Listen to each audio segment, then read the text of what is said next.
Lesson 46. Hobbies. First listen and then answer the following question. Who, according to the author, are Fortune's favorite children? A gifted American psychologist has said, worry is a spasm of the emotion. The mind catches hold of something and will not let it go. It is useless to argue with the mind in this condition. The stronger the will, the more futile the task. One can only gently insinuate something else into this convulsive grasp.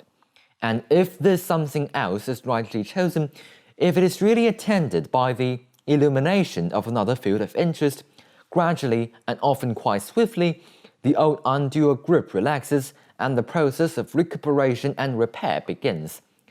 The cultivation of a hobby and new forms of interest is therefore a policy of the first importance to public men. But this is not a business that can be undertaken in a day or swiftly improvised by a mere command of the will. The growth of alternative mental interests is a long process. The seeds must be carefully chosen. They must fall on good ground. They must be sedulously tended if the vivifying fruits are to be at hand when needed. To be really happy and really safe, one ought to have at least 2 or 3 hobbies, and they must all be real. It is no use starting late in life to say, I will take an interest in this or that.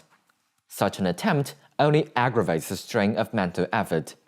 A man may acquire great knowledge of topics unconnected with his daily work, and yet get hardly any benefit or relief.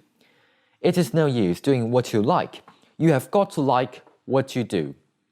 Broadly speaking, human beings are divided into 3 classes: those who are toiled to death, those who are worried to death, and those who are bored to death.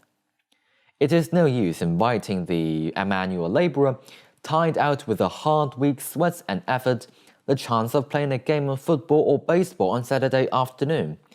It is no use inviting the politician or the professional or businessman who has been working or worrying about serious things for 6 days to work or worry about trifling things at the weekend. As for the unfortunate people who can command everything they want, who can gratify every caprice and lay their hands on almost every object of desire, for them a new pleasure, a new excitement is only an additional satiation. In vain, they rush frantically round from place to place, trying to escape from avenging boredom by mere clatter and motion. For them, discipline in one form or another is the most hopeful path. It may also be said that rational, industrious, useful human beings are divided into 2 classes. First, those whose work is work and whose pleasure is pleasure. And secondly, those whose work and pleasure are one. Of these, the former are the majority. They have their compensations. The long hours in the office or the factory bring with them as their reward not only the means of sustenance, but a keen appetite for pleasure, even in its simplest and most modest forms. But Fortune's favorite children belong to the second class. Their life is a natural harmony.